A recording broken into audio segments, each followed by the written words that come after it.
Bienvenue à l'Église de Sentier. On espère que vous êtes en forme. J'espère que vous n'êtes pas malades. Plusieurs malades cette semaine.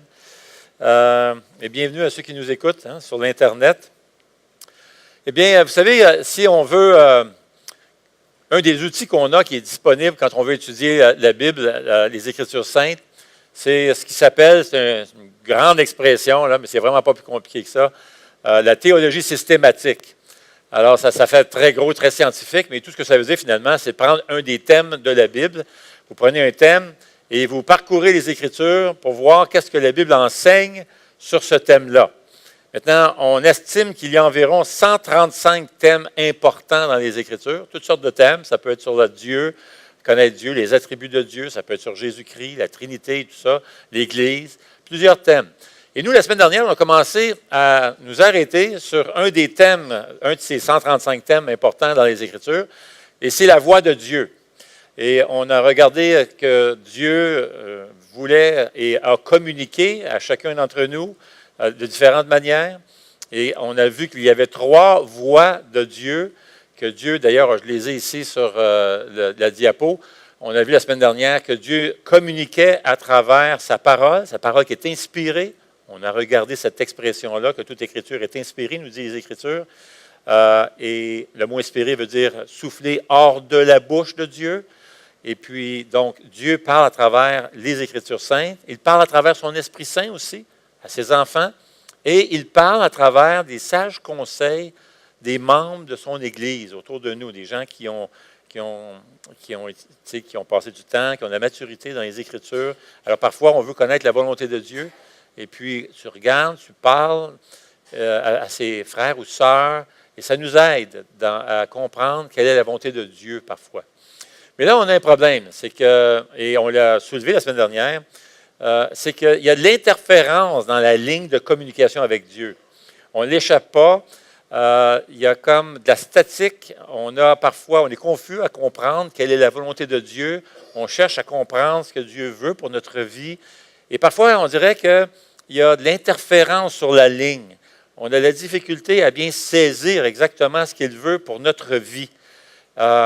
Et on n'y échappe pas. C'est là, il va toujours y avoir un peu d'interférence dans cette communication entre Dieu et nous. D'ailleurs, on va s'arrêter puis on va regarder ça d'ailleurs. Aujourd'hui, quelles sont les causes? Il y a 3 causes pour lesquelles on va toujours avoir un petit peu de statique sur la ligne entre Dieu et nous. Et juste avant, on va regarder un exemple typique de cela avec la vie de Paul. Paul va amorcer un voyage missionnaire avec Barnabas, mais avant que l'apôtre Paul soit un apôtre et qu'il soit un chrétien, Paul il y avait un autre nom à l'époque, il s'appelait Saul, et c'était un persécuteur d'Église. C'était un juif qui voulait absolument rien savoir avec le christianisme. Aucun intérêt, d'ailleurs même il était très agressif à l'endroit des chrétiens. Il avait de l'autorité même qu'on lui avait donnée, et puis il mettait en prison les chrétiens parce qu'il ne croyait pas que Jésus était le Messie, et il ne voulait absolument pas que le christianisme prenne de l'expansion. Et il était vraiment en fusil, surtout qu'après 6 mois environ, il y a eu plus de 60 à 70 000 personnes qui se sont converties depuis la naissance de l'Église dans Acte 2. Des milliers de personnes sont venues au Seigneur et abandonnaient le judaïsme et tout ça. Et ça ne faisait vraiment pas l'affaire des pharisiens, des rabbins et de l'apôtre Paul. C'était un des docteurs de la loi, l'apôtre Paul, et il voulait, mais ce n'était pas un apôtre dans le temps. Et lui va même tuer, mettre à mort certains chrétiens. Pour essayer de stopper l'avancement de l'Église, la croissance de l'Église, et essayer de freiner ça. Et un jour, il a même l'autorité, on a même une lettre qui lui donne tout à fait l'autorité à mettre des gens en prison, même les tuer. Et il part pour arrêter justement les chrétiens. Et qu'est-ce qui se passe en plein milieu du chemin? Il va y avoir une intervention de Dieu, Jésus-Christ qui va lui apparaître. Il reçoit cette vision de Jésus. Et Jésus commence à lui parler. Ça, c'est après là, que Jésus a été ressuscité. Là. Alors, c'est vraiment un miracle parce que Jésus a été crucifié. Et là, Paul le voit, il voit cette vision-là, et Jésus lui parle. Il dit, pourquoi tu me persécutes? En d'autres mots, le mal que tu fais aux chrétiens, c'est à moi que tu le fais. Et là, Paul est saisi, tout ça, et il va se convertir à ce moment-là. Il va devenir un enfant de Dieu. Et ce qui va arriver, c'est qu'il s'est converti, mais les chrétiens, on a la misère à le croire, mais les chrétiens ont vraiment peur de lui. Ils mettaient des gens à mort, là. Alors, mais il y a une personne qui s'appelle Barnabas, et Barnabas, c'était un gars c'était la compassion sur deux pattes. Vraiment plein de tendresse, et c'est lui qui va le prendre sous son aile. Il va vraiment l'entourer, prendre soin de lui, s'occuper de lui. Et c'est même lui qui va aller le défendre et le présenter aux chrétiens. Il va rassurer les chrétiens. Alors, il s'est porté garant vraiment pour Paul et va prendre soin de lui. Alors là, Paul va grandir. Et il est évident là, que cet homme-là est doué, bourré de talent. Et ce qui va arriver, c'est qu'à un moment donné, là, il grandit, et puis ses talents, ses dons sont de plus en plus évidents. Et là, l'Église, un jour, va prier, et le Saint-Esprit va dire à l'Église, « Mettez-moi à part Barnabas et Paul, et envoyez-les comme témoins, pour qu'ils puissent justement répandre l'Évangile. » Et là, l'Église, ça fait l'affaire à l'Église, et tout ça, il voit quelque chose de beau qui se passe là. Alors, l'Église va mandater ses deux frères, Barnabas et Paul, d'aller dans leur premier voyage missionnaire. Et ils vont emmener Jean-Marc avec eux. Jean-Marc, un autre homme de Dieu, on le connaîtra plus tard sous le nom de Marc. C'est lui qui a écrit l'Évangile que nous avons, l'Évangile de Marc.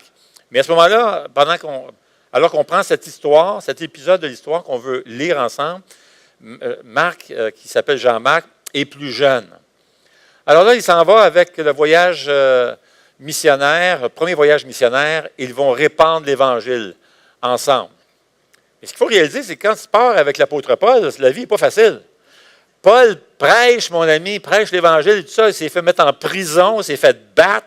Là, moi, j'ai ce Jean-Marc-là, ce jeune homme-là qui est avec eux autres, puis tu sais, il suit, là, puis, mon ami, c'est vraiment pas évident. Il va faire 3 villes avec, à peu près 3 villes avec Paul et Barnabas. Puis à un moment donné, il dit, « Hey, les gars, non, écoute, moi, c'est comme, là, c'est, hey, c'est comme, moi, je pensais pas que c'était comme ça, là, la vie missionnaire. » Et là, il va les abandonner. Il dit, « Moi, je me retourne chez nous, là. » Il y a toutes sortes de théories pour ça. Il y a vraiment, là, les gens se demandent, c'est peut-être qu'il y avait quelqu'un de malade chez eux et tout ça, mais je ne pense pas. Je pense à cause de l'histoire qui va suivre plus loin. Je pense qu'il y avait l'impression qu'il y avait tellement de pression, tout ça, il disait, écoute, moi, c'est fini, je retourne chez nous. Et puis, je pourrais bien le comprendre aussi. On ne sait pas vraiment quelle est la raison, mais il abandonne. Il laisse faire. Il s'en retourne chez eux. That's it for me. Là.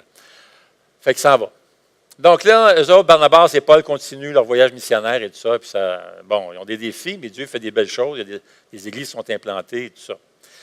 Des gens qui viennent au Seigneur. Le temps va passer. Le temps passe. Puis là, à un moment donné, Paul a la conviction dans son cœur que c'est le temps pour lui de retourner, revisiter ces églises-là pour savoir comment ça va, ces églises-là. Est-ce que les chrétiens ont continué, ont persévéré? Est-ce qu'il y a de la fausse doctrine? C'est peut-être ingéré dans l'Église, inséré dans l'Église. On va aller prendre soin de ces églises-là. Donc, ils sont convaincus, Barnabas aussi, convaincus que c'est le temps de faire un deuxième voyage missionnaire pour aller retourner pour voir l'état dans lequel ces églises-là se retrouvaient. Donc, 3 voix de Dieu, on a dit quoi? La parole de Dieu, le Saint-Esprit, puis les sages conseils autour de toi, de gens, d'hommes de Dieu. Alors, les 3 voix sont claires, la Bible est bien claire, Jésus avait dit, vous allez faire des disciples, alors ça c'est parfait, il n'y a pas d'interférence là, pas de statique, c'est clair, Dieu veut qu'on aille faire ce deuxième voyage missionnaire-là. Deuxièmement, on a une conviction dans le cœur que c'est rendu le temps de faire ça, puis troisièmement, tout le monde est uni autour de nous autres, on s'en va pour ce deuxième voyage missionnaire. D'accord? Pas de problème?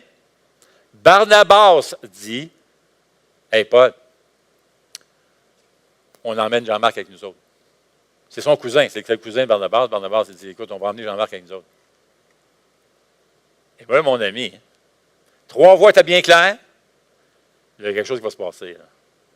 Alors là, on va aller voir ça, ce qui se passe dans Actes. D'accord? Alors moi, je vous invite à venir me rejoindre dans Acte 15. On va aller voir ce qui se passe. Là. Très étonnant ce qui va se produire.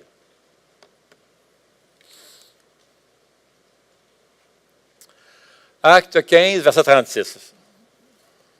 Allez pas trop vite dans la lecture. On va aller ensemble, on va suivre ça ensemble, d'accord? Alors ça, il faut savoir là, qu'il s'agit de trois hommes de Dieu. Là. On parle de l'apôtre Paul. Paul, c'est le docteur, cet homme de Dieu rempli du Saint-Esprit, un gars décisif, visionnaire, fonceur, déterminé, puis tu as Barnabas, un homme de Dieu rempli de l'Esprit. Les deux sont remplis de l'Esprit, puis Barnabas, c'est la monsieur compassion, plein de délicatesse. Les deux hommes de Dieu qui ont fait le premier voyage ensemble, ils en ont vu de toutes les couleurs ensemble dans le premier voyage missionnaire. Donc là, on va commencer à faire la lecture à partir du verset 36. Bon, ça dit ceci. Quelques jours plus tard, Paul dit à Barnabas, « Retournons visiter nos frères et sœurs dans toutes les villes où nous avons annoncé la parole du Seigneur pour voir comment ils vont. » Pas de problème. Barnabas voulait amener aussi Jean, surnommé Marc. Maintenant, ça, c'est tout à fait typique de Barnabas. Barnabas, c'est M. Compassion. En d'autres mots, Paul, Marc, là, il a grandi, il a changé, il a pris de la maturité. Viens, on va aller le chercher, on va l'amener avec nous autres. OK? Pas de trouble jusque-là. Regardez bien ce qui se passe, verset 38. Mais Paul estimait qu'il ne fallait pas prendre avec eux celui qui les avait quittés depuis la Pamphylie et ne les avait pas accompagnés dans leur tâche. En d'autres mots, Paul dit, je ne veux rien savoir. Tu comprends, c'est ton cousin, tu l'aimes beaucoup et tout ça, mais je ne veux rien savoir. Je ne veux pas emmener Jean-Marc, il nous a abandonnés, il nous a laissé tomber dans le premier voyage missionnaire, il trouvait ça trop difficile, trop tough. Je ne veux pas. Barnabas commence à s'obstiner avec lui. Bien, voyons donc, Paul ne prend pas ça de même. Ça n'a pas de bon sens. On va l'emmener. Il a bien changé. C'est plus le même, je te le dis. Là. Je le sais. L'autre jour, on t'a dit qu'il nous a invités pour un barbecue. Puis tout ça, on a passé du temps ensemble. Puis c'est plus le même gars du tout. Je te le dis, il a vraiment changé. Là. Paul dit, je ne veux rien savoir. Hey, regardez bien. Là. Pas mal fort. Là. Verset 39. Ce désaccord fut assez vif pour qu'ils se séparèrent l'un de l'autre. Barnabas prit Marc avec lui, embarqua pour l'île de Chypre. Paul, lui, de son côté, choisit Silas et partit, confié par les frères à la grâce du Seigneur. Là, ils s'en vont. En d'autres mots, les deux, division, mes amis. Division, là. Hey, c'est des hommes de Dieu, là. Des hommes remplis du Saint-Esprit. Pas capables de s'entendre. C'est une division d'Église. Hey, écoute, il y en avait vu d'autres, les gars, là. Ils sont fait mettre en prison, ils sont fait battre, ils ont reçu des fouettes dans le dos et tout ça, puis ils ont toujours été collés ensemble, toujours unis. Là, ils se divisent pour savoir qui va faire partie de l'équipe missionnaire. Pensez-y, là, mais ça n'a pas de bon sens. Et puis là, regardez ce que le texte dit, là. Un désaccord. Désaccord fut si profond. Maintenant, désaccord, tu sais, désaccord, moi et ma femme, des fois, on a des désaccords. Moi, ça fait 40 ans que je suis marié. Ça fait 40 ans qu'on a des désaccords sur la température chez nous. Non, moi, je vous dis, c'est jamais assez chaud. Jamais. Ma femme, c'est toujours trop chaud. Et puis même, là, c'est rendu, c'est incroyable. Là. On est dans la voiture, on voyage ensemble dans la voiture, tu sais. Puis là, on est là, je conduis, tu sais. Puis là, c'est rendu que moi, je monte le chauffage. Ma femme descend le chauffage. Et là, puis tu sais, fait des signes, là. Il fait chaud, là. Et là, c'est rendu. Après 40 ans de mariage, des fois, tu prends tu développes des techniques. Là, j'attends qu'elle regarde dehors, le paysage. Là, ma femme me regarde. Elle n'est pas folle. Là, à un moment donné, j'ai envie de conduire, puis tout ça. À un moment donné, je regarde le cadran. Puis, je commençais à avoir froid, je regarde le cadran. Ah, bien, la snow, elle va changer la température. Je ne l'avais pas vu, elle a changé en cachette. Hey, les deux, on attend que l'autre ne regarde pas. Hey, il fait beau là-bas, regarde ça, ils ont construit ça. Hein? Mais là, on ne parle pas de ça, là, ici. Là. On parle d'un désaccord, mon ami, c'est assez profond. Là. D'ailleurs, ça te dit bien, hein? Un désaccord tellement profond. Mais disons les vraies affaires, là, ils se sont engueulés. Le mot dans l'original là, est très, très fort. Ils se sont littéralement engueulés. Ils sont chicanés à la grosse engueulade. Puis il n'y en est pas question, je veux absolument rien savoir. Tu compris? Je veux rien savoir. Imagine-toi là, c'est des hommes de Dieu. Là. C'est les meilleurs hommes du Nouveau Testament. C'est de top, là. Tu ne peux pas avoir mieux que ça, là. Des gens, là, inspirés du Saint-Esprit. Là. Mais là, ils se divisent. Les deux meilleures personnes du livre des Actes. Puis, ils vont se diviser sur le choix de qui devrait faire partie de l'équipe. Et est-ce que ça ne fait pas du bien de savoir ça? Que des gens de cette trempe-là, de cette qualité-là, ça va arriver qu'ils vont chicaner. Hey, ça me fait tellement du bien de savoir ça. 2 hommes de Dieu remplis du Saint-Esprit, pas capables de s'entendre. 2 personnes campées sur leur position, puis tu ne me feras pas changer d'idée. Je veux rien savoir, je ne changerai pas d'idée. Moi, je suis convaincu qu'il ne devrait pas venir avec nous autres. Non, non, ne prends pas ça de même. Paul, t'es trop dur. T'es trop tough. Hey. Voilà les 2 meilleures personnes du livre des Actes qui se chicanent. Maintenant, quand il est question de connaître la volonté de Dieu, il est surprenant de voir des personnes de cette trempe-là, de cette qualité-là, comme Paul et Barnabas, confus et pas savoir exactement quelle est la volonté de Dieu. Quelle direction à prendre. Parce qu'il y en a un qui se trompe, là. Il ne peut pas avoir des 2 raisons. D'accord? Il y en a un, pourtant les 2 sont remplis de l'esprit, là. Il y en a un des 2 qui se trompe. Je pense que c'est probablement Paul. Pourquoi? Parce que plus tard, lorsqu'il va écrire à Timothée, il va demander à Timothée, je veux que tu emmènes Marc avec toi, emmène-moi là, j'en ai besoin. Puis non seulement ça, on voit que Marc devient un homme, un géant de la foi lui aussi, il va même écrire l'Évangile de Marc. Alors, cette chicane nous rappelle qu'il va toujours avoir de l'interférence sur la ligne avec Dieu. Il y a 3 raisons pour ça. Ça ne sera jamais parfait jusqu'à temps qu'on n'entre pas dans l'éternité avec Jésus. En attendant, pendant qu'on est ici, il va toujours avoir un peu d'interférence. 3 raisons. Premièrement, on est des pécheurs. Ça reste qu'on est pécheurs. Et ça, on va toujours être pécheurs jusqu'à temps que le Seigneur revienne. C'est Kent Hughes qui dit ceci. Parlant de la marche chrétienne, il dit « Les chrétiens marchent toujours en boitant ». Le péché va causer de l'interférence sur la ligne, à un point tel que non seulement le péché va m'empêcher d'entendre une direction claire de Dieu et de comprendre la direction pour ma vie, mais non seulement ça, là, quand je persiste dans le péché, parfois même ça met une distance avec Dieu, et tout d'un coup, il y a comme un silence, et mes prières même ne dépassent pas le plafond. Et c'est le point que Ésaïe va faire dans Ésaïe 59. Ésaïe 59, verset 1, voici ce que le prophète Ésaïe va dire. Il dit, « Non, la main de l'Éternel n'est pas trop courte pour sauver. » C'est que Ésaïe est en train de répondre à une critique qu'il recevait du peuple d'Israël. Voyez-vous, juste le chapitre avant, tu vois le peuple d'Israël, ils sont dans des gros besoins, ils ont des besoins sérieux, et là, ils commencent à prier, à jeûner, ils cherchent la face de Dieu, puis ils veulent savoir qu'est-ce que Dieu, ils demandent à Dieu de les aider, d'intervenir pour les sauver des troubles dans lesquels ils se trouvent. Et là, tu sais comment c'est quand tu pries, puis là, tu n'as pas de réponse. Là, eux commencent à critiquer Dieu, puis commencent à dire, bien, c'est ça, Dieu n'est pas intéressé, puis de toute façon, il ne nous entend même pas. Il ne nous répondra pas, il ne nous entend même pas, Dieu. C'est à ça que le prophète Ésaïe va répondre au chapitre 59, verset 1. Il dit, non, il dit, non, la main de Dieu n'est pas trop courte pour sauver. En d'autres mots, le problème n'est pas avec Dieu, là. Ça ne se trouve pas ici, le problème. Ça ne se trouve pas en haut, le problème. Le problème est ici. Il est là, là. C'est vous autres, c'est le péché, là, que vous n'avez pas réglé. Voyez-vous, le peuple, d'ailleurs, c'est ça qu'il va dire plus loin. Il le dit d'ailleurs au verset 2, le verset qui suit. Il dit, ce sont vos fautes qui vous séparent de votre Dieu.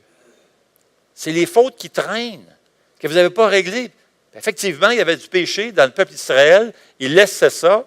Il ne réglait pas ça. C'était un peu comme les pharisiens du Nouveau Testament où ils priaient, ils jeûnaient. Il y avait comme une sorte de religion externe, mais ils ne réglaient pas leur cœur. Alors, voici ce qui se passe. C'est qu'à un moment donné, tu as une conviction dans ton cœur de régler un péché qui traîne dans ta vie. Et là tu luttes avec ça, tu luttes avec ton péché, tu veux vraiment avoir la victoire, puis tu mènes la bataille, tu veux résister à la tentation, tu luttes. Et là, tu tombes. Tu te relèves, tu demandes pardon au Seigneur, tu continues, tu luttes, tu tombes, une rechute, tu te relèves, tu continues. Puis avec le temps, tranquillement, ce qui va se passer, c'est que tu luttes avec de moins en moins de détermination pour avoir la victoire. Tu es fatigué, tu es tanné de lutter toujours avec la même chose, tu tombes, tu te décourages et tout ça, et tranquillement, ce qui va arriver, c'est que tu luttes de moins en moins fort. Et ce que tu vas faire, c'est que tu vas prendre le péché et tu vas le mettre dans une boîte à quelque part. et tu laisses ça là, caché dans une boîte. Puis toi, tu continues ta vie chrétienne. Maintenant, ce qui va arriver, c'est que la voix du Saint-Esprit, qui au début était bien claire, te montrait, vois-tu, garde ça, il faut que tu règles ça dans ta vie. Avec le temps, ce qui va arriver, c'est que tu entends la voix de moins en moins forte. Si bien que tu entends juste un bruit de fond que tu ne veux pas entendre, pour éventuellement avoir un bruit silencieux. Tu ne l'entends même plus. Éteint. C'est pour ça que ça dit, hein, n'éteignez pas le Saint-Esprit, tu ne l'entends même plus. Et toi, ce que tu fais, tu mènes ta vie chrétienne ici comme si de rien n'était. Tu continues à mener ta vie chrétienne. Et là, tu commences à avoir des problèmes, tu commences à prier Dieu, tu cries à Dieu, tu invoques Dieu, tu veux son aide, et tu ne comprends pas, mais il me semble que tes prières ne dépassent pas le plafond. Il y a comme un blocage, c'est là, c'est stoppé là, c'est arrêté là. Et toi, tu ne comprends pas. Qu'est-ce qu'il faut faire? Il faut sortir le péché de la petite boîte, pas vrai? Et ça, c'est l'une des causes. Le péché qui traîne dans notre vie. Maintenant, vous allez dire, oui, mais ça n'a pas de bon sens, mais il me semble que je vais toujours avoir du péché dans ma vie. On est pécheur, on va toujours être pécheur jusqu'à temps que le Seigneur revienne. Absolument. Tu as tout à fait raison. Voici la différence. Il y a une grosse différence. Il y a une grande différence entre lutter intentionnellement pour me sortir de mon péché et abandonner intentionnellement ma lutte contre le péché. Vois-tu? Grosse différence. Alors, le péché, c'est la première cause qui va faire de l'interférence dans ma relation avec Dieu. La deuxième raison qui va toujours avoir un peu d'interférence entre Dieu et nous, c'est notre humanité. Ça reste qu'on est humain. Alors, on ne pense pas comme Dieu. Ésaïe 55 le dit très bien. Ça dit, « Car vos pensées ne sont pas mes pensées et vos voies ne sont pas les voies que j'ai prescrites, déclare l'Éternel. » Et verset 9 dit ceci, « Autant le ciel est élevé au-dessus de la terre, autant les voies que je vous ai prescrites sont élevées au-dessus de vos voies, et autant mes pensées sont élevées loin au-dessus des vôtres. » Il y a des choses qu'on ne comprendra pas. On ne comprendra pas pourquoi le Seigneur nous demande telle chose dans les Écritures. On ne comprendra pas pourquoi la volonté de Dieu à certains égards. Mais qu'est-ce que ça prend? Mais ça prend l'obéissance. Ça prend l'obéissance même quand tu ne comprends pas parfaitement. Puis pourquoi Dieu te demande telle chose? Mais tu le fais. Tu veux obéir. Celui qui veut traiter Dieu d'égal à égal n'acceptera jamais l'obéissance. Il y aura toujours de la statique quand on va chercher à comprendre certaines parties de la parole de Dieu. On ne comprend pas pourquoi Dieu nous demande ça. Mais il faut obéir. Alors, le péché cause l'interférence. Notre humanité également. Mais dernièrement, un combat spirituel. Il y a un combat spirituel autour de nous autres. Des fois, on peut être un peu plus conscient que non, mais il y a définitivement un combat spirituel autour de nous autres qui va mettre de l'interférence dans notre relation avec Dieu. Le diable veut nous décourager, nous ralentir. Il veut nous empêcher d'avancer dans notre vie chrétienne et de devenir meilleur en meilleur. Il veut nous décourager. Il veut qu'on lance la serviette, qu'on abandonne. On peut voir avec le prophète Daniel. Tu regardes le prophète Daniel, un homme de Dieu, là, oublions pas, c'est ce même Daniel là, qui a été mis dans la fosse aux lions.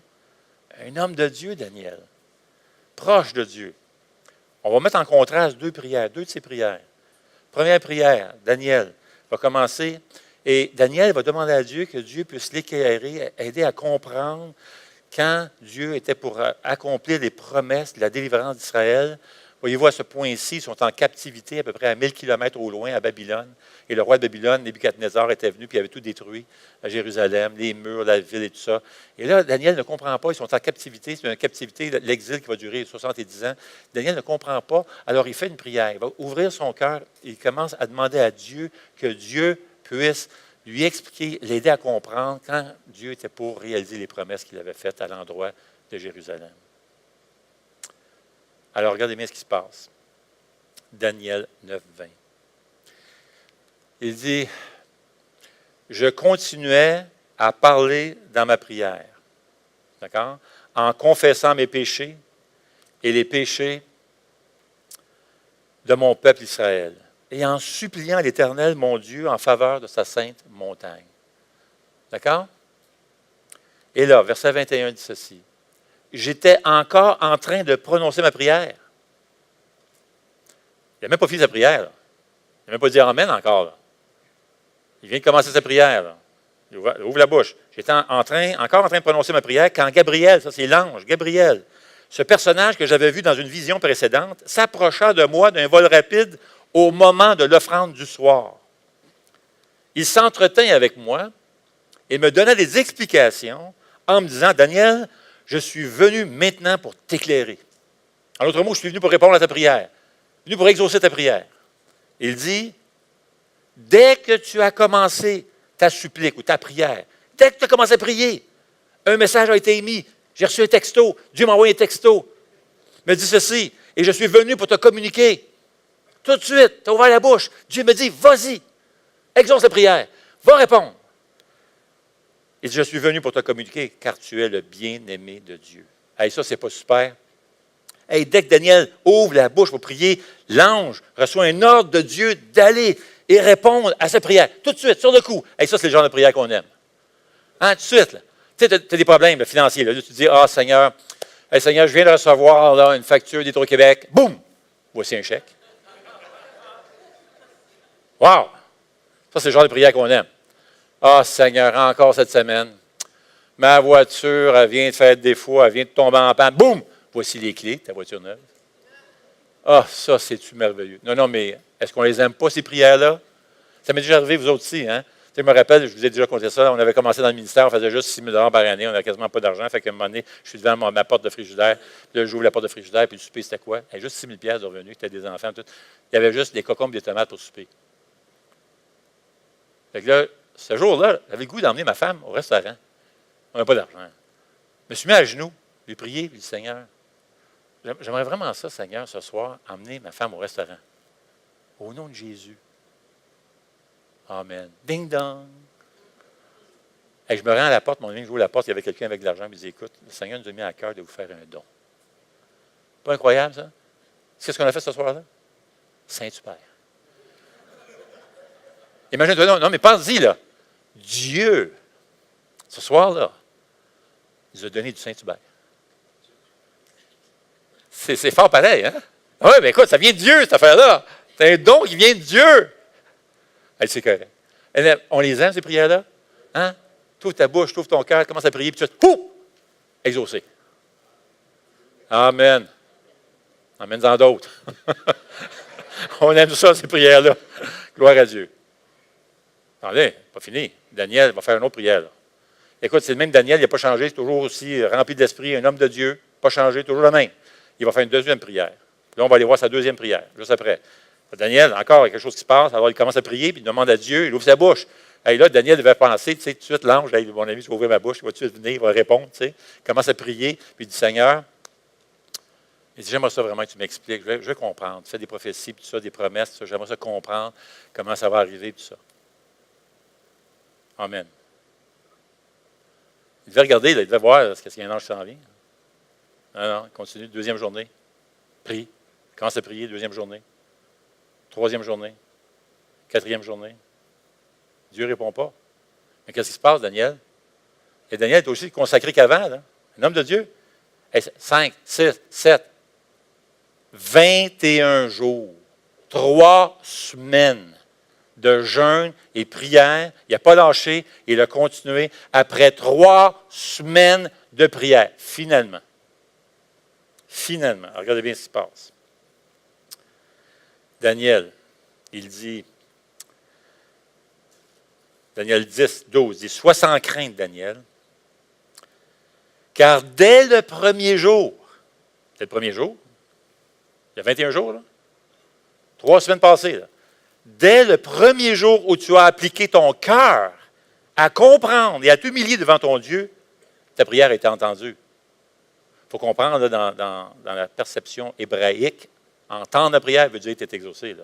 Quelque chose va se passer. Là. D'accord? Alors, dès le premier jour que tu as appliqué ton cœur à comprendre et à t'humilier devant ton Dieu, ta prière a été entendue et je suis venu vers toi en réponse à tes paroles. Mais là, ça fait 21 jours, 3 semaines. Il explique pourquoi. Verset. Il va expliquer pourquoi ici. Mais le chef du royaume de Perse, c'est le diable, là, s'est opposé à moi durant 21 jours. Imagine-toi donc. Alors Michel, même l'archange Michel, est obligé d'intervenir pour aller l'aider. L'un des principaux chefs est venu à mon aide et je suis resté là auprès des rois de Perse. Je suis venu pour te faire comprendre ce qui va arriver à ton peuple dans l'avenir, car c'est encore une vision qui concerne ce temps-là.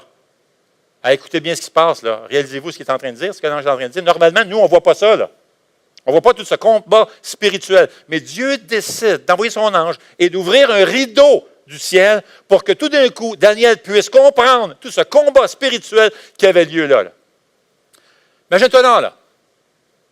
Dieu avait dit, va exaucer Daniel, réponds à ses prières, vas-y. Et l'ange part. Et en chemin, le diable arrête, intervient et mène un gros combat avec l'ange à un point tel qu'il a besoin de l'aide de l'archange à venir pour l'aider. Ils ont mené ce combat-là pendant 21 jours. Et non seulement ça, après 21 jours, il peut là, prendre la relève, il continue, il va voir Daniel pour lui dire que sa prière est exaucée, puis il va même lui dire un peu plus loin au verset 20, là, je dois repartir pour continuer à mener le combat avec le diable. C'est même pas fini.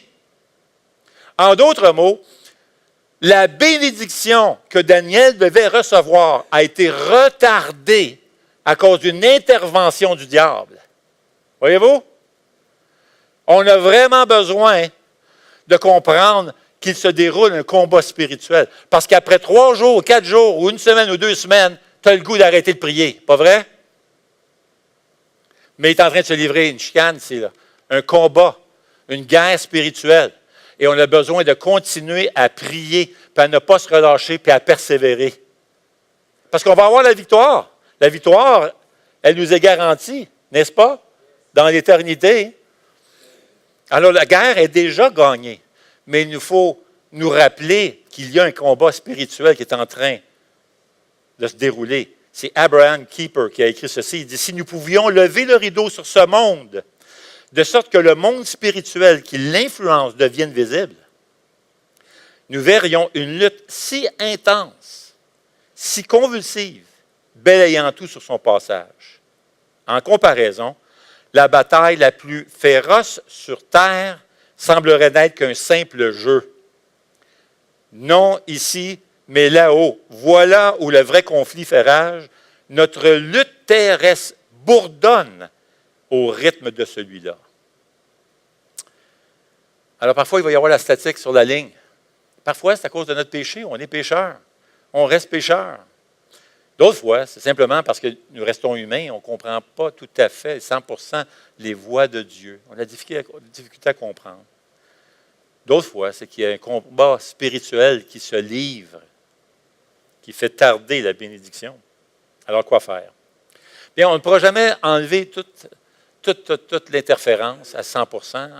Ce sera juste quand on sera dans l'éternité qu'il n'y en aura plus. Mais en attendant, il y a certaines choses qu'on peut faire, pratiques, pour réduire l'interférence le plus possible. Premièrement, on réduit les interférences par l'obéissance et la repentance. Et il faut aller voir la boîte. Est-ce que j'ai laissé quelque chose dans la boîte, moi, là? Est-ce qu'il y a du péché que j'ai laissé, là, qui traîne, que je n'ai pas réglé, que j'entends même plus, ça ne me dérange même plus, c'est là dans ma vie, puis c'est la routine, je n'ai pas encore réglé ça? J'ai besoin de sortir la boîte, moi, de sortir s'il y a quelque chose qu'il y a dedans, là. Et s'il y a quelque chose dedans, qu'est-ce qu'on fait? On le confesse, on recommence à lutter, on déclare la guerre à ce péché-là, on veut l'attaquer pour s'en débarrasser. Et ça se peut qu'elle revienne, qu'elle refasse surface, on saute dessus, on l'attaque et on continue, on persévère. Parce que la Bible appelle ça le bon combat. Ça, c'est le bon combat. Et c'est ça que David va dire dans le psaume 66, ça dit ceci, « Si j'avais gardé dans mon cœur des intentions coupables, le Seigneur ne m'aurait pas écouté. » Deuxièmement, on a besoin de tisser des bonnes relations très solides et intimes avec les frères et sœurs de l'Assemblée. Pour ne pas mener ce combat spirituel tout seul. On a besoin les uns des autres, mes amis. On ne veut pas s'isoler. Tu ne t'isoles pas en guerre.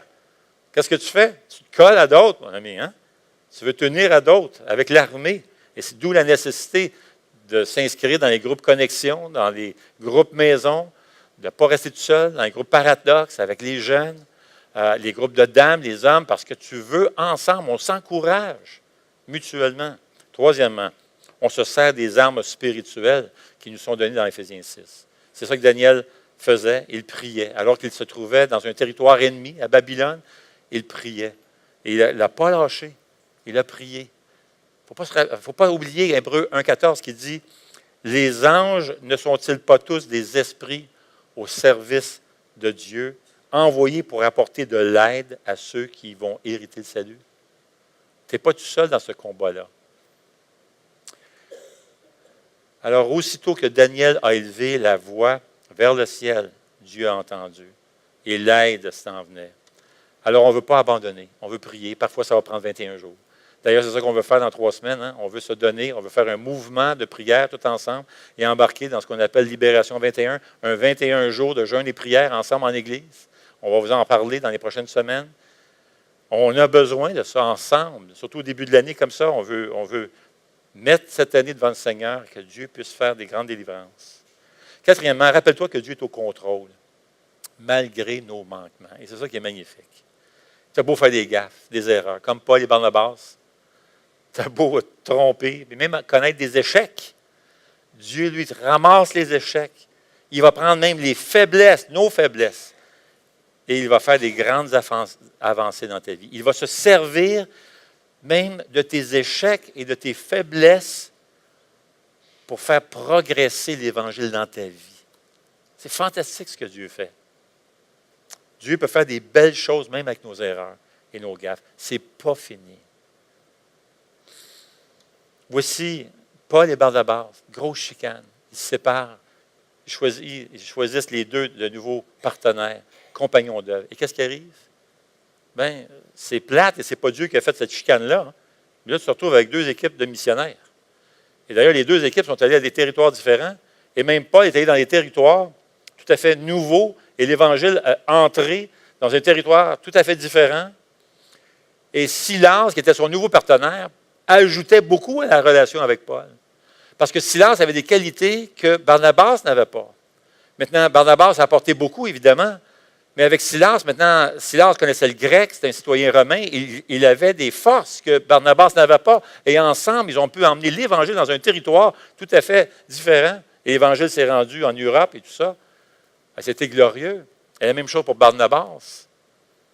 Vois-tu, Dieu va même se servir de nos échecs, et nos épreuves, et nos faiblesses, pour faire quelque chose de glorieux et grand. Je me rappellerai toujours de cette histoire de Philip Brooks que j'ai lue et qui m'a beaucoup touché. Philip Brooks qui est allé chercher une éducation pour devenir professeur d'école. Hey, c'est un grand gaillard, le gars mesurait 6 pieds 4, 300 livres. Et puis là, il commence comme professeur d'école, mais là, ça va vraiment, vraiment pas bien. Les élèves ne l'aimaient pas pantoute. Il ne réussissait pas, il ne connectait pas avec les jeunes. Ça allait vraiment pas bien. Tellement même qu'à un moment donné, le directeur de l'école l'a mis dehors. Il dit, non, ça ne marche pas ton affaire. Tu t'es trompé de voie, mon ami, tu t'es trompé de métier. Va chercher autre chose. Ça ne marche pas du tout. Vous savez ce qui s'est passé? La journée qu'il s'est fait mettre dehors, il a écrit dans son journal ce qui suit. Il dit, je ne sais pas ce que je vais faire maintenant. Il était vraiment découragé. J'aimerais avoir 15 ans à nouveau. Je pense que j'aurais pu devenir un meilleur homme. Mais d'une façon ou d'une autre, tout indique que je ne ferai pas grand-chose de ma vie. Vraiment découragé, là. Un échec dans sa vie. Là. Tu sais, quand tu te sens de même, là? Mais nos échecs, nos faiblesses n'empêchent pas Dieu d'agir et se servir de nous pour bouleverser le monde. Ce qui est arrivé avec Phillips Brooks, c'est qu'il est devenu un prédicateur. Il est devenu un prédicateur qui était l'un des prédicateurs les plus connus aux États-Unis. C'est même lui qui a fait le discours au décès d'Abraham Lincoln. Il a fait un discours même après la guerre pour l'Université d'Harvard. Et tellement, même d'ailleurs, que devant l'église Trinity, aux États-Unis, il y a même une statue qui est érigée en son honneur, que vous voyez ici sur l'écran. C'est assez... Le gars a eu un impact incroyable à travers tous les États-Unis. Alors, Dieu aurait pu prendre un autre métier et se servir de lui dans ce métier-là. Ça donne que lui est prédicateur. Le point, c'est que Dieu peut prendre nos échecs, nos faiblesses, et faire quelque chose de glorieux avec. Amen. Eh bien, Seigneur, nous voulons te remercier de tout cœur. C'est jamais fini avec toi. Il y a de l'espoir avec toi. Même dans nos échecs, dans nos faiblesses. Seigneur, On veut vraiment se soumettre à ta direction, même quand on ne comprend pas. On veut t'obéir, on veut marcher avec toi. Oui, en boitant, comme dit Kent Hughes. On va marcher dans notre vie chrétienne en boitant, Seigneur, effectivement, parce que nous sommes pécheurs, nous sommes humains. Et on sait que le diable, parfois, veut nous ralentir. Mais nous sommes entre bonnes mains. Nous sommes dans tes mains, Seigneur. Et toi, tu peux prendre nos faiblesses, nos failles, nos manquements, et te glorifier à travers ces faiblesses. Comme Paul dit, c'est lorsque je suis faible que je suis fort. Alors, Seigneur, merci de tout cœur. On veut prendre cet engagement-là par ta grâce cette semaine à lutter contre le péché, à régler nos péchés, à les mettre à tes pieds et à être déterminé à suivre ta parole pour ta gloire. Au nom de Jésus. Amen.